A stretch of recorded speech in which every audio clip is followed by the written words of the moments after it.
Sveiki, gyvi malonūs klausytojai, su jumis ir vėl sveikinasi tinklalaidė Žemuogių pievelė. Čia esu aš, Gabrielė Gailiūtė Bernotienė, ir mano mylima draugė ir bendražygė Viktorija Voidogaitė. Sveika, gyva. Labas, Gabrielė, sveiki, malonūs klausytojai. Aš čia turiu dabar labai prisiversti išspausti šitą entuziastingą ir džiaugsmingą balsą, nes mes įrašinėjom prieš paskutinę vasaros dieną, yra tokia melancholiška nuotaika, artinasi ruduo ir ramybės metas gamtoje. Ir pasirinkom iš tikrųjų ir temą tokią trupučiuką melancholišką, gal visai tinkamą šitą metų laikui. Aš pagalvojau, turbūt labiausiai jinai aktuali bus tiems žmonėms, kurie nuo rugsėjo 1 pradeda studijas universitete, galbūt kraustosi į naują miestą, o gal ir į naują šalį, o gal tiesiog į naują mokyklą. Ir ten reikės iš naujo susipažinti ir susirasti draugų ir kažkaip pritapti. Ir čia turbūt yra viena iš situacijų, kuriuose žmonės gali pasijusti vieniši.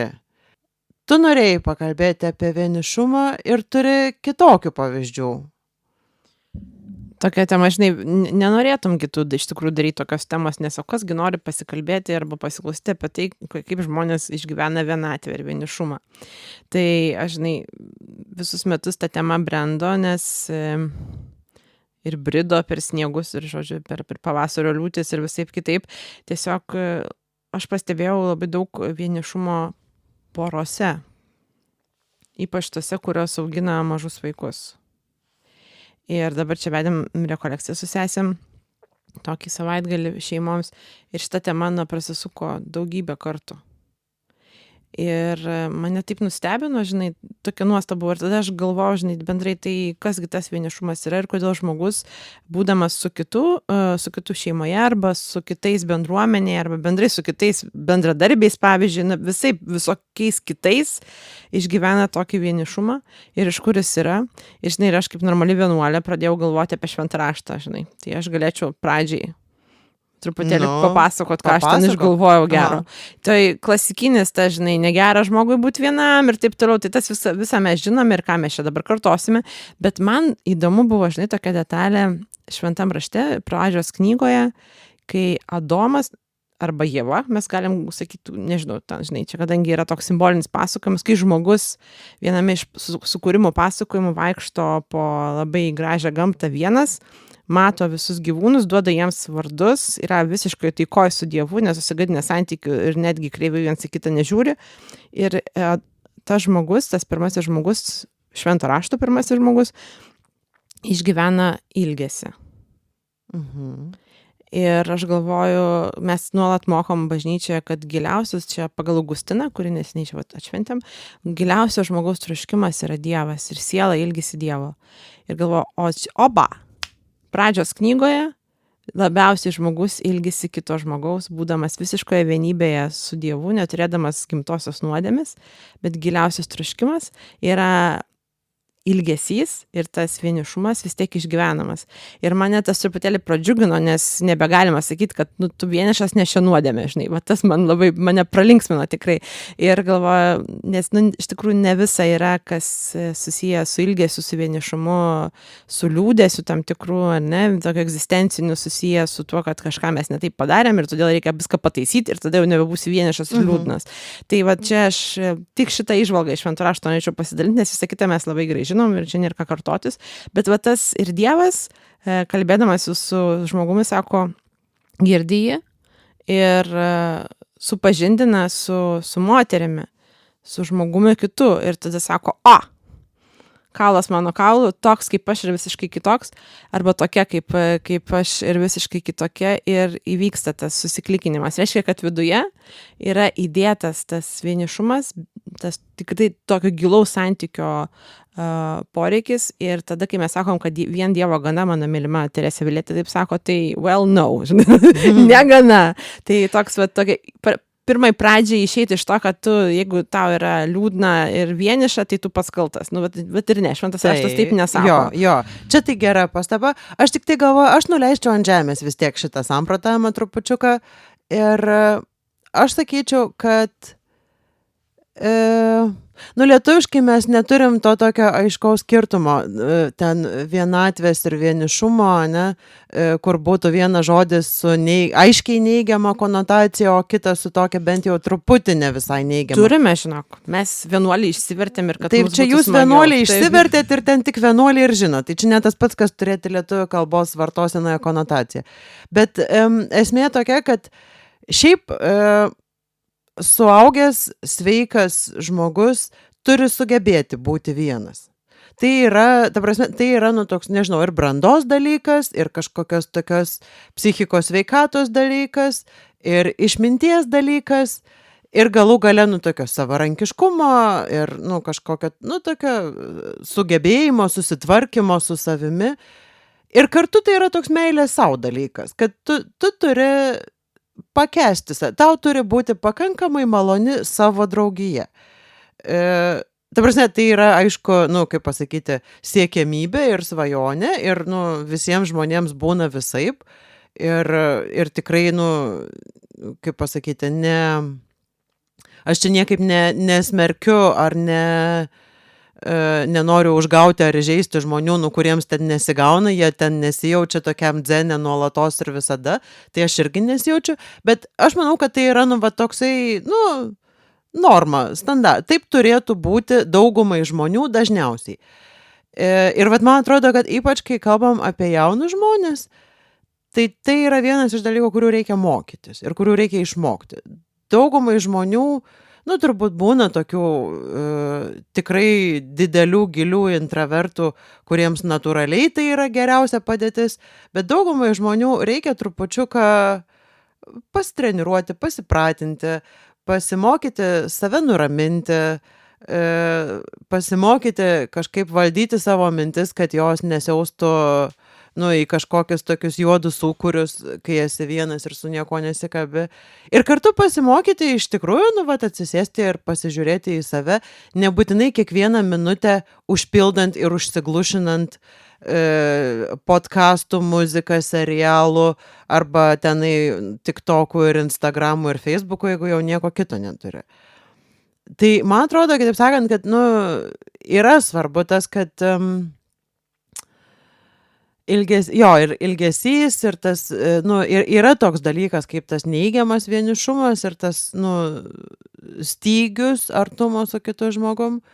Bet man atrodo, kad kartais žmogus per daug skuba sakyti, kad aš vienišas, man reikia kitų žmonių, prieš tai neišmokęs ir neįgudęs būti tiesiog vienas ir pabūti tiesiog su savim.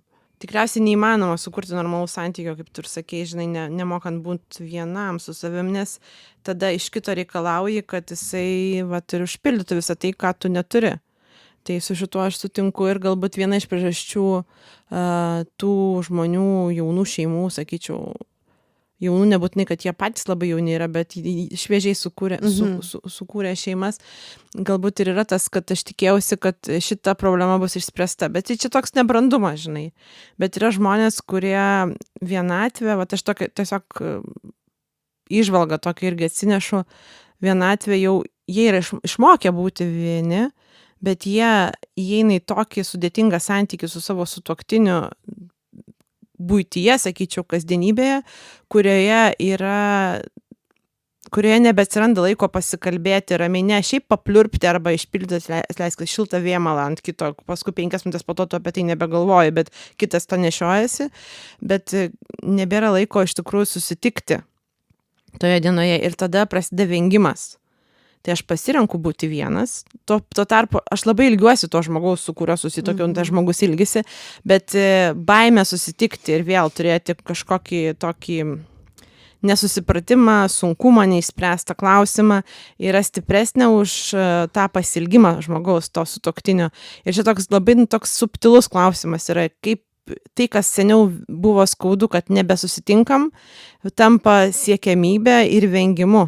Geriau aš būsiu vienas, iš tikrųjų galiu būti vienas, visai aš sugebu, bet tas vienišumas yra, aš kažkokiu būdu neišgyvenu to, ką labai giliai norėčiau iš tikrųjų ir vėl susitikti su savo sutuoktinį, tai atsitinka įvairiai, aš nekaltinsiu visų vaikų, bet būna taip, kad iš Birutės ir Antano tampama, žinai, mamytė ar tėveliu ir tik tokia funkcija, žinai, atliekama, ir taip vienas kitą pradeda vadinti ir vienas į kitą taip žiūrėti, žinai, labai daug yra priežasčių, kodėl tai pasitinka, bet tas na, va toks, žinai, dvigubas. Viena vertus tikrai jaunam žmogui reikia bręsti ir ateiti į tą pabuvimą su savimi, bet kita vertus, kai jau esi poroje arba bendruomeniai, yra labai didelė pagunda iš pradžių pergyventi ir išgyventi dėl to, kad mes, žiūrėk, va, čia dabar nebesusitinkam, nesikalbam, o paskui taip įprast, nes ir pasidaro patogu, nes nebėra tam tikrų susitikimo, žinai, konfliktinių situacijų arba tai, nu, žodžiu, velkasi dalykai, kurie yra geriau nespręsti ir vengti. Ir tai kartais atsitinka ne todėl, kad realiai fiziškai nėra laiko spręsti, bet ir dėl to, kad jau ir nebesinori spręsti. Nu tai fiziškai niekada nėra laiko. Čia, tas, žinai, pasiteisinimas, tai toks yra, kaip pasakyti, prezidentas turi laiko pabėgioti. Tai čia visada yra, žinai, toks prioritetų klausimas. Bet aš kažkaip labai galvojau apie tai, kaip tu čia man prieš savaitę pasakei apie šitą temą ir apie tai, kad nori apie tai kalbėtis. Aš labai galvojau apie tą, va tą santuokos situaciją ir ką aš galiu apie taip sakyti, gal net ir iš savo patirties, kur aš čia nenueisiu į per didelius asmeniškumus. Bet man atrodo, va yra vienas toksai, žinai, kaip čia dabar pasakyti, yra tokių pamokymų jauniems žmonėms, kurie yra melagingi. Jie yra teisingi, bet yra melagingi. Tai vienas iš tokių pamokymų jaunoms poroms, ar ten sužadėtiniams, ar net šiaip paaugliams draugaujantiems, yra, kad reikia visada apie viską kalbėtis. Čia, jeigu tos poros, kurios visada kalbasi, tai yra tada laimingos, teisingos, sėkmingos ir kokios tik nori. Ir tai yra melas. Ir tai yra melas dėl viena priežastis yra tai, kad šiaip tai pusė darbo gyvenant poroje yra išvis nuspręsti, apie ką reikia kalbėtis, apie ką nereikia kalbėtis, kas yra geriau, ką geriau nutylėti, o kas nutylėja užpuliuos ir apnuodys viską aplinkui. Ir nuolat tą galvosūkį sprendi, niekaip iš anksto nežinai, yra visiškai, dažnai yra loterija, bet kartais įžiūri kažkokį dėsningumą. Tada kitas klausimas yra, kada pasikalbėti, nes irgi niekada nėra tinkamo laiko, kai nebūtum pavargę, kai neskubėtum, kai ten dar kaip nors. Ir kai tu nusprendi, kad dabar yra tinkamas laikas pasikalbėti apie šitą sunkų ir sudėtingą dalyką, tai tavo vyras sako, oi ne, o Jėzus, nepradedam davai šiandien, gerai. Ir tada tu atidedi ir vėl medžioji progą. Toliau reikia sugalvoti, kaip pasikalbėti ir kokius žodžius parinkti ir kur tų žodžių rasti. Ir galiausiai tai nieko nepadeda, tai nieko neišsprendžia. Taip kaip ir sužadėtinių kursus, ten mėgina žmonės susodinti, kad jie maždaug pasikalbėtų vienas su kitu ten apie pinigus, apie seksą, apie uošvius ir apie dar ten kelis tokius esminius sunkius dalykus. Tai iš to nieko neišeina, nes kaip tik šitie tokie dideli ir sunkus klausimai yra tie, kurie neišsisprendžia nuo vieno pokalbio. Tai yra klausimai, apie kuriuos turi kalbėtis dešimtmečiais ir visą laiką jaustis, kad nesusikalbėjai, kad tavęs nesuprato, kad tave čia atstūmė, kad tavęs neišklausė, arba tau sako, tave pertraukinėja ir taip toliau. Ir visada tie pokalbiai yra sunkus, nepatogus ir visada yra jausmas, kad jie nesigauna.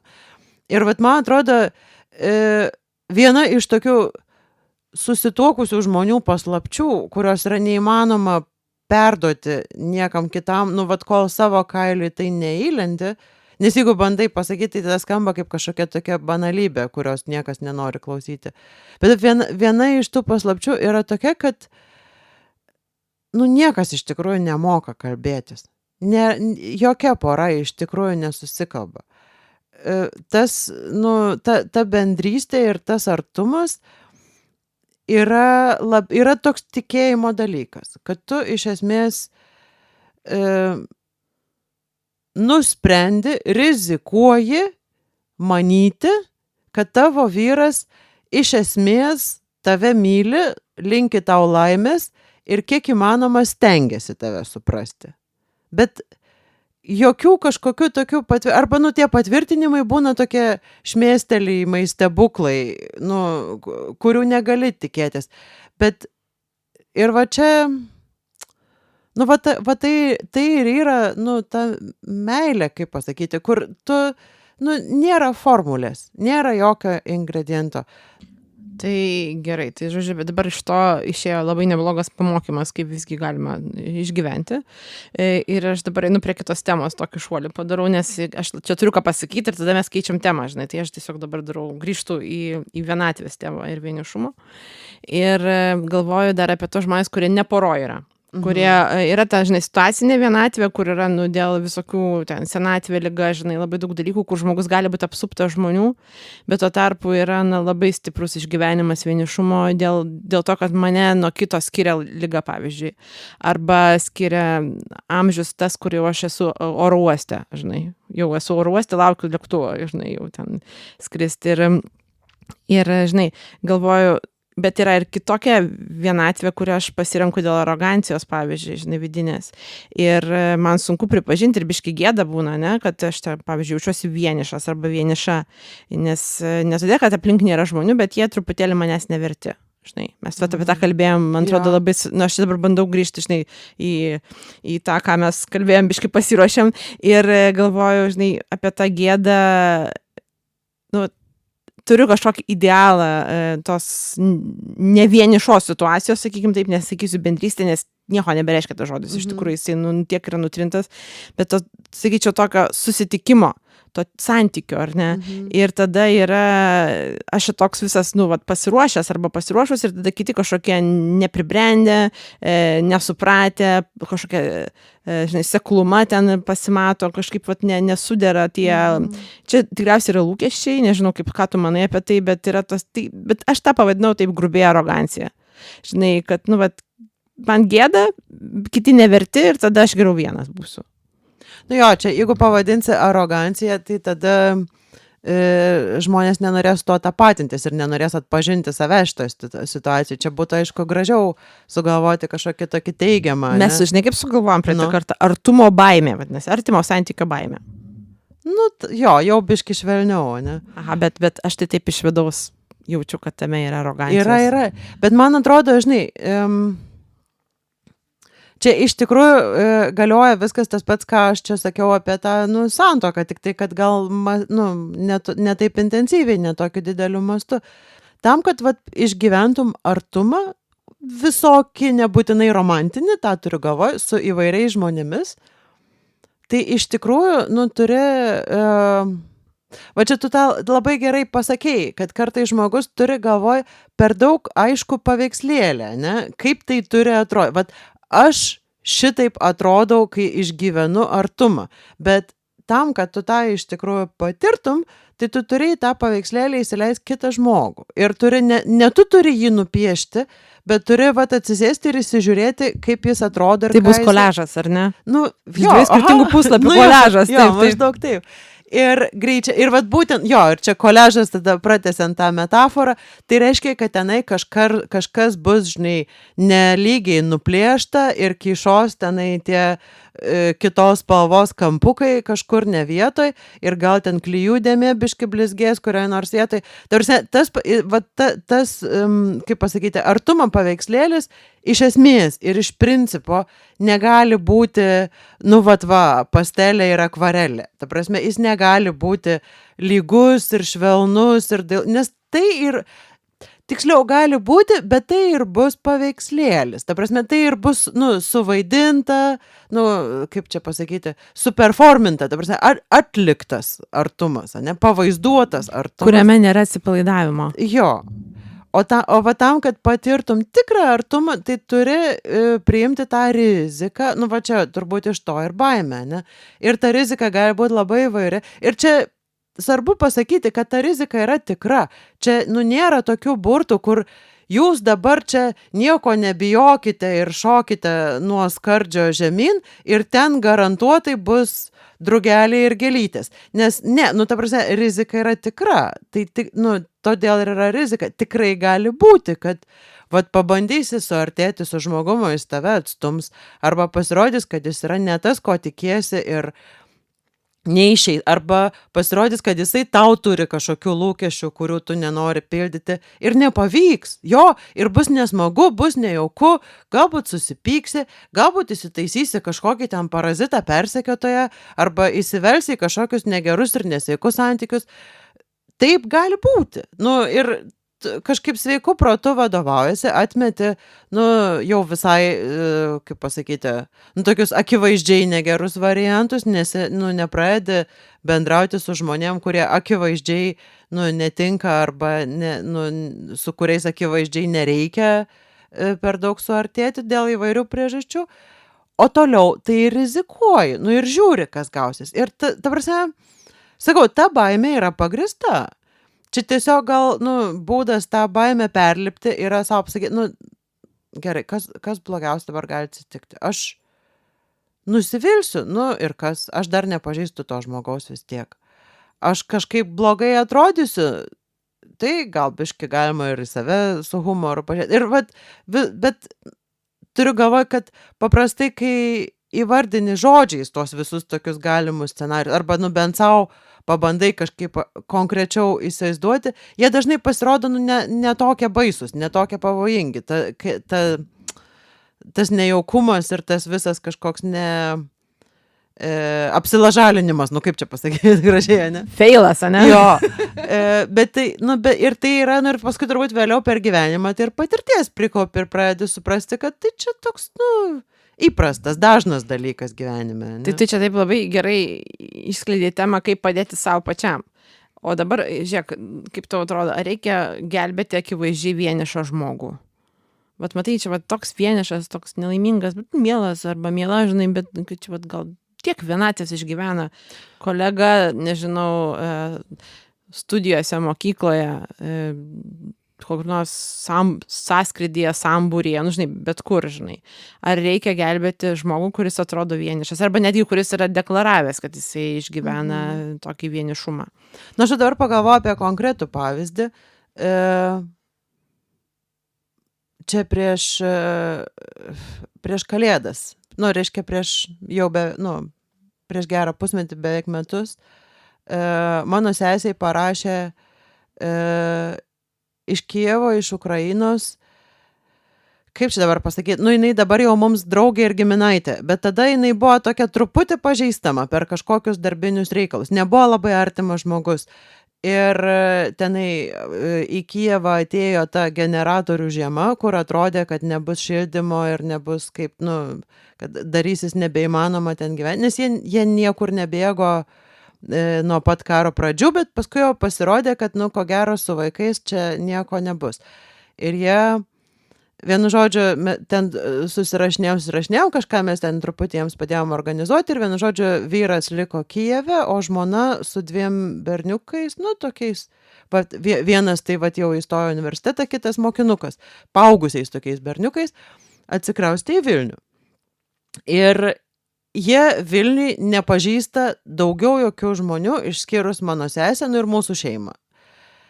Ir kažkaip tokioj situacijai, tai tada atrodo akivaizdu, kad, ta prasme, jeigu tu turi prieš akis žmogų, ten jiem praktinės pagalbos nelabai daug reikėjo, nes jie nebuvo ten iš tų pabėgėlių, kur ten su viena kuprinytė vargšai, bet, kaip tik šito, tai reikėjo, jie atsiduria dabar nepažįstame mieste, toli nuo visų savo namiškių ir išgyvenę karą ir visokie, ir toliau išgyvenantys. Ir tuo pačiu, jie neturi draugų. Jie eina, tai vaikai tai ten dar į mokyklas ėjo, o mama dirba nuotoliu toliau Ukrainoje ir nėra jokių progų niekur susipažinti su jokiais naujais žmonėm. Ir kažkaip tokioj situacijoj, tai tada tikrai atrodo, kad, turi tokį žmogų, čia aš, pasakoju pavyzdį, aš manau, kad, būna tiesiog tokių situacijų, kur tu matai žmogų, kuris yra kažkoks naujas, nieko neturi ir jam reikia, sudaryti galimybę, ne? susipažinti ar susirasti draugų ar susirasti žmonių. Tai vat, aš manau, kad tokioje vietoje tai turi pasižiūrėti tą žmogų ir jį kartais kažkur pasikviesti, kartais kažkur pasiimti, kartais kažko supažindinti. Ir, ta prasme, truputį tokios pagalbos, tai beveik bet kuriam žmogui reikėtų va tokioje situacijoje. Bet jeigu kalbam apie, nežinau, žmogų, kuris jau čia 2 kursus su mumis studijuoja ir tu šiaip sau sugalvojai, kad jisai kažkodėl visada vienas, tai gal, turbūt, aš nežinau, man atrodo, kad svarbiausia yra turbūt nespręsti už kitą žmogų, kad gera širdis turbūt liepia, paklausti, jeigu tu susirūpinai, jeigu tau krenta į akis, kad kad tas žmogus kažkoks toks, tai visada gali paklausti, ar tu norėtum dažniau su mumis prisijungti, ar tau patiktų, jeigu aš tave kvieščiau eidama į kiną, ar nori su manim kavos. Bet man atrodo, ta prasme, va tas yra svarbu, kad yra žmonių, žmonės yra skirtingų temperamentų ir tikrai yra žmonių, kuriems nereikia tiek daug tos draugijos, arba nereikia, pavyzdžiui,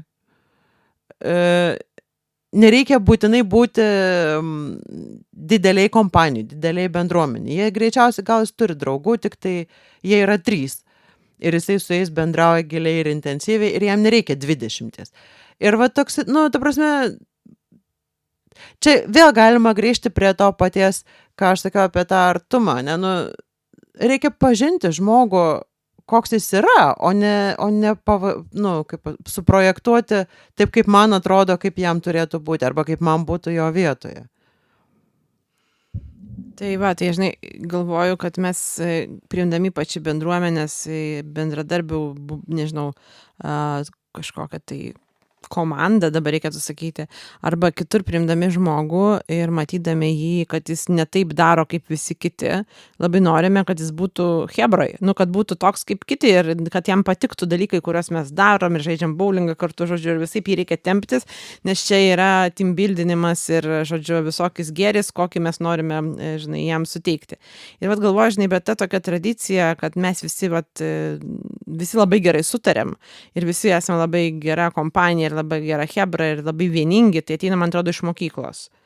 Tikrai taip, ir čia mano didžioji gyvenimo trauma. Aš niekada mokyklai už tai neatleisiu. Prasideda terapija. Ne terapija. Ta prasme, man tai kažkaip, aš galvoju, man mokykloje, pavyzdžiui, visada tas būdavo tokia veidmainystės situacija.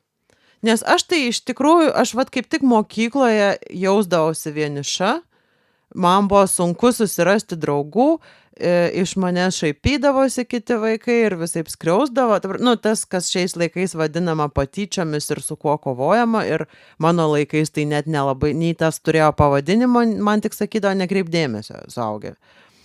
Ir tuo pačiu, visą laiką yra deklaruojama, kad čia mūsų klasė tokia draugiška, mes čia už savo klasę ir A kaip prieš B-kus ir čia mes geresni ir Ir tu kaip ir turi tapatintis su ta kažkokia hebra, kuri tuo pačiu yra, tavo kankintojai tokie.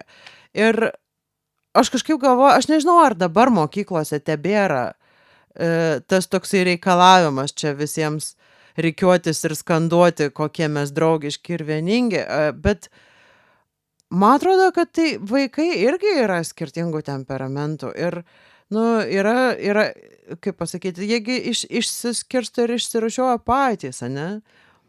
Čia nebent yra gal toksai socialinis dalykas, team buildingas, kitaip sakant. Ta prasme, tai vienas iš dalykų, kuriuos turi išmokti mokykloje, čia ne apie matematiką ir ne apie anglų kalbą kalbant, bet apie tokius gyvenimo dalykus. Tai yra tas, kad tu įvairiais reikalais dažnai atsidursi žmonių kompanijoje, kurios tu nepasirenki. Ir tau reikia su jais padoriai sutarti. Ane? Tau reikia mokėti sugyventi, reikia mokėti bendradarbiauti, reikia mokėti kažkaip susitarti, kartu spręsti problemas ir taip toliau. Tai nereiškia, kad tu turi su visais draugauti ir su visais būti artimas. Ir man atrodo, kad, aš nežinau, ar man atrodo, kad vaikai yra labiau pajėgus suprasti šitą skirtumą negu mokykla jiems leidžia, nes mokykla suplaka tą į krūvą, kad tu turi draugauti su visais visada ir visur, vietoj to, kad tu gali tiesiog sutarti. Aš tai matai buvau iš tų, kurie labai norėjo, kad visi būtų krūvoje ir kad kompanijai būtų 15 vaikų ir paauglių ir, žodžiu, ir visi turim susitikti po mokyklos, dargi būti kartu, kam tie namų darbai. O jeigu trūksta iki 15, tai galima pasikviesti iš kitų klasių, žinai, bernų ir panelių, ir kad būtų labai smagu ir užsikurti laužą, žodžiu, tai va buvau iš tų, kurie tikriausiai, žodžiu, engė tuos, kurie visai nenorėjo kompanijos. Nu, žinai, čia, esam skirtingi ir tada, kas man yra gėris, toks, žinai, tai šienelio porogai, žinai, toks vat momentas. Ir aš tikrai labai tą ryškiai atsimenu ir taip pat iš studijų ir paskui ta, vat, žinai, tokia tradicija, jinai atsinešė tą kultūrą.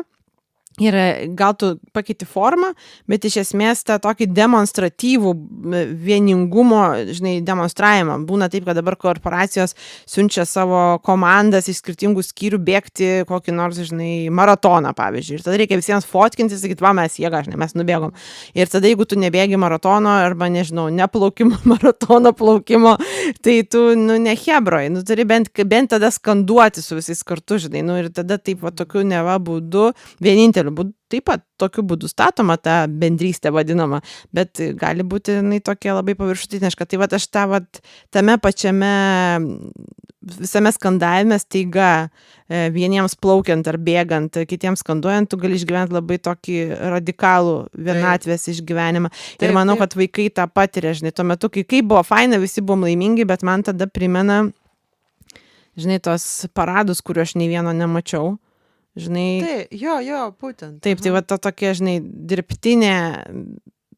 dirbtinė vienybė, sakyčiau. Kita vertus, lygiai tuo pačiu formatu žmonės sava valia atėję gali išgyventi, ar ne, sujungti kažkokio bendro tikslo. Labai labai skirtingi žmonės. Tai, žinai, ta pati priemonė labai skirtingiams tikslams pasiekti ir turi skirtingus rezultatus. Paskutinis dalykas, kurį aš užsirašiau, gal tu turi dar? Aš dar palauk, aš dar apie šitą demonstratyvę vienybę kalbant kažkaip pagalvojau, irgi čia improvizuoju, ne iš to, ką užsirašėm iš anksto, bet man atrodo, kad ta tokia tas demonstratyvumas ir tas dirbtinumas yra taip pat labai juntamas internetuose, ta prasme, socialiniuose tinkluose. Ir kaip sunku yra suprasti, ir irgi niekas tau neįrodys, kol tu savo kailiu nepatirsi ir nepajusi ir neapmastysi, gali tau kiek nori 1000 moralų skaityti ir tu nepatikėsi. Bet followeriai nėra draugai. 5000 sekėjų nėra 5000 artimų žmonių, kurie tikrai svarbus ir kuriems tu ką nors reiški. O ta iliuzija yra tokia galinga. Ir tas jausmas, kad čia aš turiu didžiulę auditoriją ir manęs taip daug klauso ir štai šitiek žmonių čia uždėjo laiką ar širdelę, tas jausmas yra toks stiprus. Ir jis yra, man tai čia kažkoks yra, ta prasme, man ir pačiai taip, ir aš pati nuolat su tuo grumiuosi ir juo labiau, aišku, su tais visais algoritmais, kurie ten specialiai yra taip padaryti, kad jie tau kurstytų tos tokius bendrystės džiaugsmo išgyvenimus ir tai man atrodo, kad čia vat ir, irgi su jaunesniais, su paaugliais kalbant, yra kažkaip labai svarbu,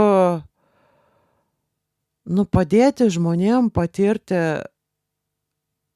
iš tikrųjų draugystę, artumą, meilę ir padėti kažkaip pamatyti tą skirtumą. Dabar, aš tikrai nesmerkiu socialinių tinklų ir viso to iš principo ir naudojusi ir turiu ten tų followerių. Ne tiek, kiek tu, bet biškį turiu.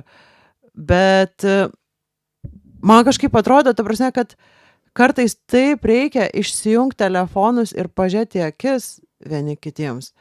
Kartais taip per daug yra to tokio, ta prasme, tokio susimaišymo, kur tu čia vieną ranką spaudi laiką, čia pat bandai šnekėti su žmogum, nesusikaupi nei vienoj, nei kitoj pusėj ir visas bendravimas yra kažkoks toks išsiblaškius, paviršutiniškai ir prabėgom. Ir, man kažkaip atrodo, kad čia toks labai irgi va toks dalykas, kur turi beveik specialiai atkreipti dėmesį, pasistengti ir surasti ir paskirti tam laiko.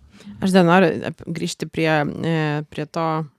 followerių klausimo, nes aš turiu tokį linksmą santykį, truputėlį ironišką su savo, reiškia, socialiniais tinklais, nes tada, kai man atrodo, kad koks nors tekstas paėjo labai gerai, žmonės jau labai dalinas ir skaito, aš būtinai susirandu Kačiukų Kraiko reklamą, Kačiukų Kraiko ir matau, kad ten daugiau pasidalinta ir daugiau laikų yra. Tai tas labai taip, sugrąžina į tikrovę, nes, na, jeigu į tai įsikabint tik tais į tai į laikus, čia galima labai ilgai kalbėti, bet tai ir yra vienas iš būdų, kaip gali pasijusti labai vienišas. Taip, čia yra spastai. Tai yra spastai. Aš norėčiau, tą ir užbaigti. Ir vis dėlto pereiti prie tokio klausimo. Kai yra įtampa, aš biškai truputėlį bandžiau apie atsipalaidavimą kalbėti, santykyje. Ir kai mes mėgdžiojam arba vaidinam arba kūrėm, bandom ne koliažą daryti, bet piešti bendrą paveikslėlį, paskui pagal gyventi, susiplanuoti dalykus ir bendrystės formas ir bendravimo. Kai turime bendrą paveikslėlį, ir tada yra tokia įtampa, kaipgi tai mes įgyvendinsime, ir čia ne tik tais kaip komandinio darbo, ne tik šeimos, bet ir bendrai, kai, religijos net. Pasakyčiau, kad yra krikščioniškos bendrystės paveikslėlės ir kai yra, bet aš patinku į kompaniją, kuri nusipaišė tą paveikslėlį, aš išgyvenu tokį priešiškumą iš karto, aš nieko negaliu padaryti, aš suprantu, kad ten geri žmonės susirinko ir jie dabar čia gerą darys, bet manyje kyla įtampa, kad aš turiu būtinai dabar irgi užsidėti tą bendrą uniformą tokią kaip visų, mus jungia tikėjimas į gyvą, į Dievą, tai viskas okei, bet yra tam formatas ir net toksai, Marijos radijo prislopintas tonas, kuriame iš tiesų mes pastatėme veidrodį tualete, kad vaikai save geriau matytų, toks, bet kokį tekstą, kažkokį net intonacijos, ir tada toks yra, aš įsitempiu ir galvoju, kiek dar žmonių įsitempia, bet nepasako ir tame, visame toje kultūroje gyvena ir negali kurt koliažų, galima greit kalbėti tame pačiame radijo, aš nenorėjau jokiais būdais pasišaipyti iš Marijos radijo, bet pasišaipiau, bet nebuvo tokio tikslo, aš tik norėjau parodyti pavyzdį, kad ir konferencijos skaitomas tą pačią intonaciją ir, tokia, ir net mes turim kodinius žodžius, kurie nieko nebereiškia, pavyzdžiui, bendrystė, iš tiesų, evangelinis žodis, kuris nereiškia, nieko, kažkoks, kaipgi vis dėlto ta kultūra, kuri yra iš mūsų vidaus, ateina, kaip net čia einame iki to, kaip reikia melstis, mes girdim, kaip meldžiasi kitą šalį ir galvom, tai va čia teisingai melstis, taip reikia parinkti žodžius.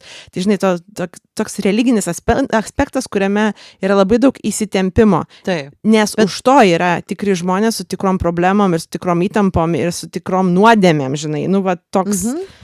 Bet tie žmonės, man atrodo, kad čia galėtum irgi kalbėti ne vien apie bažnyčią tuo klausimu, arba ne vien apie religinę bendruomenę, bet čia yra apkalbų valdoma bendruomenė. Čia yra bendruomenė, kurioje visi vienas kitam nurodinėja, kaip reikia būti teisingų šitos bendruomenės narių. Kaip reikia būti teisingų katalikų. Tu turi būti toks, tu turi būti anoks. Ir šitos bendruomenės nariai, kai susitinka tarpusavyje, tai jie apkalbinėja kitus savo bendruomenės narius ir sako, štai Petras yra neteisingas katalikas, jisai atėjo į bažnyčią su basutėm be kojinių. Aš tyčia sakau durną pavyzdį, kad ne apie esminius dalykus kalbėtum. Ir kadangi Pranutė ir Marytė šitai pasakė viena kitai apie Petrą, tai jos tada yra tikros, kad dabar Pranutė, kai susitiks Onutė, tai tą patį sakys apie Marytę. Ir atvirkščiai, ne? Ir man atrodo, kad tas mechanizmas, aš čia taip dabar labai supaprastinu ir labai taip sukarikatūrinu, bet tas mechanizmas veikia maždaug taip. Jeigu tu visą laiką arba apkalbinėjai, arba net mintyse vertini ir kritikuoji kitus žmonės pagal tai, kokie jie blogi katalikai, arba blogi lietuviai, arba blogos mamos, arba blogos mokytojos, ar dar kas nors, Tai tu tada, tavo tokia automatinė prielaida yra, kad visi aplinkui apie tave tą patį daro. Ir tada tu labai stengiasi teisingai atrodyti aplinkiniams, negali pasirodyti, kas esi iš tikrųjų, nes visą laiką bijai to smerkimo ir kritikos, jeigu ne žodžiais, tai apkalbose arba netgi mintyse. Ir tada visi sustoja ir vaidina vieni prieš kitus. Ir to, kas yra visiems priimtina ir niekam neužklius, yra labai mažai. Ir iš to išeina tokia labai skurdi estetika, viskas labai vienoda, be jokios drąsos, be jokios improvizacijos ir be jokios laisvės. Tai man atrodo, kad čia yra toks susikaustimo gyvenimas. Tai žinai, aš tai apšalus esu, dabar tiesiog klausau tavęs, labai netikėta man ta priežastis, žinai, kad tai yra apkalbų baimė, reiškia baimė, kad mane išmestų. Pasmerkimo baimė. Taip, baimė, kad liksiu už priimtinų žmonių sąrašo ribos, taip, ar ne? Taip, todėl, kad mano priimtinų žmonių sąrašas yra labai trumpas. Tai tai žinai, tai dabar bent jau aišku, iš kur tas toks mano viduje kylantis iš karto priešiškumas, žinai, tai šiandien ne tik kultūros dalykas, žinai, bet čia yra, noriu kažkam priklausyti ir čia yra ne tik religijos, žinai, galima, žinai, religiją taip plačiau pasižiūrėti, iš to didžiulio noro priklausyti, sutinku su tam tikros organizacijos arba tam tikros bendruomenės, kuri neva į Dievą yra arba iš tikrųjų nukreipta į Dievą taisyklėmis ir prarandu savo savastį tam, kad galėčiau būti su kitais. Žinai, ir čia žmonės, kurie iš tikrųjų iš šalies žiūri į religinės organizacijas, manau, tą labai aštriai mato. Kai tu esi viduje, tikriausiai yra tiek daug gėrio, kaip pasakyti, to objektyvaus santykio su Dievu ir su kitais. Jeigu esi priimtas arba tol, kol esi priimtas. Taip, tada, žinai, net nebematai. Tai nėra religija savaime priežastis to, žinai, arba kad žmonės eina į bažnyčią dėl to, kad vieniši yra. Bet tai labai svarbu, tai ką dabar pasakei. Aš daugiau mąsčiau, aš su tim sutinku, bet daugiau mąsčiau apie tokį, žinai, tokį sutarimą ir baimę tam tikrą. Bet čia tikras ta pati priežastis, bet iš kitos pusės. Kai mes sukūrėme saugią kažkokią tai bendruomenę, parapiją, šeimų organizaciją, jaunimėlio, žinai, federaciją, kokį nors, žinai, kur yra tam tikra kultūra ir jinai krikščioniška, žinai, kažkokiu būdu, reiškia, mes šlovinam viešpatį vienu ar kitu būdu. Ir tada visa tai, kas yra žmogiška, trapu, konfliktiška, visa tai, kas yra apie tai nekalbama, apie tai, nes kalbama apie niekus, kaip tu sakai, per apkalbas, visiškus niekus, bet apie tai, kas yra tikra, aš ir negaliu niekur nueiti ir su nieko pasikalbėti, nes niekas kitas tokių problemų neturi neva. Ir galvoju, tai čia yra tokia, žinai, labai rimta apgavystė ir labai didelė veidmainystė ir čia galima, nebūtinai taip yra, bet galima rasti ne tik tais jaunimo šeimų parapijose, bet seminarijose, vienuolynuose, žinai, kur šiaip brandų žmonės turėtų būti. Žinai, toks šeimose, tose pačiose, žinai, gali labai plačiai išplis šitas išgyvenimas, tas vienišumo. Ir tada atsitinka visiškai priešingas dalykas, negu iš tikrųjų ta bendruomenė iš tiesų turėtų būti. Bet žiūrėk, aš dabar galvoju, aš tikrai nesugalvojau iš anksto šitos išvados, dabar iš pokalbio girdžiu, kad kas įveikia vienišumą, tai ne receptai, ne draugija ir ne kažkas, bet tiesa. Kai tu tiesiog eini ir rodai pasauliui, kas esi ir tikiesi būti priimtas. Ir išdrįsti rizikuoti, taip sakant. Kad būsi atstumtas vienaip ar kitaip, tam tikrose vietose ir situacijose tikrai išgyvensiu atstumimą. Taip, bet tai yra gyvenimo dalis, su kurią įmanoma ištverti. Ta prasme, čia nėra mirtina tragedija. Ir lygiai taip pat į vienišumą stumia, veidmainystė. Čia kelis kartus tą žodį pakartojama, tai skirtingose pavyzdžiuose vis tiek prie to paties žodžio grįžtam, kad tas toksai kuo labiau stengiasi pritapti, tuo vienišesnis lieki, kitaip sakant, ne? Toksai pasidaro, kuo labiau vaizduoji ką nors kitą arba bandai atspėti, kuo reikia būti teisingai, tai tuo didesnis pavojus yra likti vienišam. Įdomu, ane? Kažkaip ne... Labai gerai išvada. Aš kažkaip tikrai noriu tau už ją padėkoti. Man labai patinka šitas apibendrinimas. Aš prisiminiau, žinai ką, visai prieš pabaigą, kad mes pradžioj nepadėkojom Lojotekoj. Tai aš Dabar galvoju, kad padėkok. reikia padėkoti. Tai aš dabar dėkoju Lojotekai, kuri mus ne tik dabar jau priėmė, bet greit viską sujungė. Šiandien mes tiesiog nespėjom atitokti, kai jau reikėjo pradėti laidą įrašinėti. Ir, žodžiu, tai tikrai širdingai dėkojam ir visiems, kurie mūsų remet, visi, kurie klausot, užduodat klausimų, kur tikrai gaunu tokių ir gyvų atsiliepimų, žinai, sako, Aurelija sakė, Aurelija, labas. Ir, žodžiu, sakė, kad aš klausau jūsų laidos ir man atrodo, kad aš irgi su jumis kalbuosi, esu tenais. Tai va, visiems, kurie palaikot, dėkojame už visą šitą sezoną, ar ne? Nes mes dar vis gyvenam nuo rugsėjo iki rugsėjo. Žodžiu, tai nieko nepadarysi, kai viena iš laidų autorių yra, reiškia, mokytoja, tai taip jau yra. Tai už šitą sezoną tikrai dar kartą visiems dėkojam ir ką susitiksime. Ir kviečiam, jeigu dar yra vietų, moteris į, ko gero, paskutinį savaitgalį Žemuogių Pievelėj Gaveikėnuose. Visą informaciją rasite mūsų Facebook'e, kurį taip pat kviečiame sekti. Atrodo tiek. Iki mielo. Iki.